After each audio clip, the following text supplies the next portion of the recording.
8:14 now. Two 15-year-old boys are being charged as adults in the fatal shooting of Anita Irvin Lavish back in January. This has stirred up a lot of controversy around Orleans Parish District Attorney Jason Williams and has one group even calling for his removal.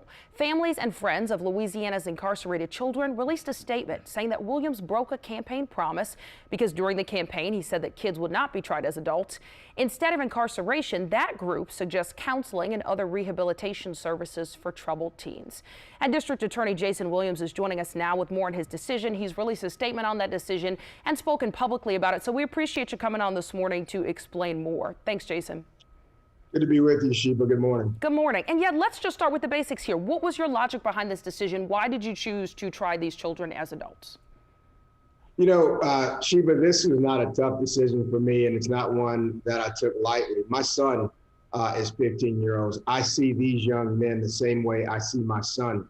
But I didn't run for DA to make friends. I ran to make this city safer. And this is absolutely the right decision in this particular situation.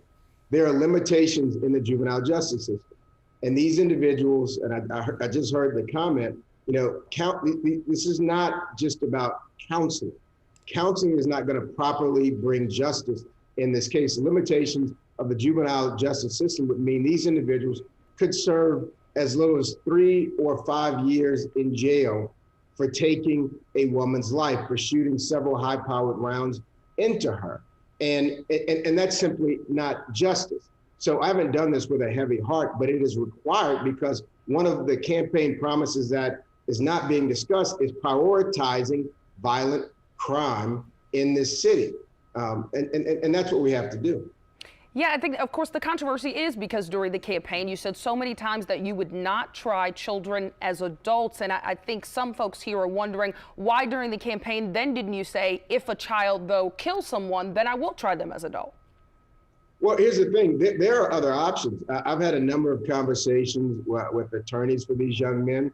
And the option that was on the table after one of the men turned himself in was that these individuals would plead guilty. Because you know there's camera footage of what they've done, and they could have pled guilty to a crime in juvenile court and also pled guilty to a specific amount of time in adult court, and they have rejected that out of hand. And counseling certainly is not an option. And let me be clear to those folks like LCCR and Flick who are releasing statements of their disappointment. I've spent time talking to young people, and I would encourage them to go revisit young people and have some serious conversations about what is actually happening in the streets. And some of these young people have opened up to me, and what they've shared is all of this random or apparent random lawlessness that we see in the community at different measures. There are, whether it's car burglars, whether it's car break-ins, whether it's carjackings, whether it's murders, young people are getting money from this. This is not just random lawless for the sake of lawlessness. And this money is coming from adults. And to not hold these young people accountable would create the same scenario you saw in the 1990s in Southern California, in which adults were preying and coercing young people to commit the most serious crimes in the community, telling them you will be out in 4 years or so and we'll take care of your family. And by the way, here's some money that you need right now. What's probably going to be the toughest summer that we've had in the city of New Orleans. So things are changing on the streets of New Orleans. And I would hope that people who are advocating for young people are spending enough time with them to understand how things are changing in real time. All right. And based on this case, I'm sure people are wondering now, what can we expect from you then moving forward? If we see juveniles committing heinous crimes like these, do you plan now to put more of them through adult court?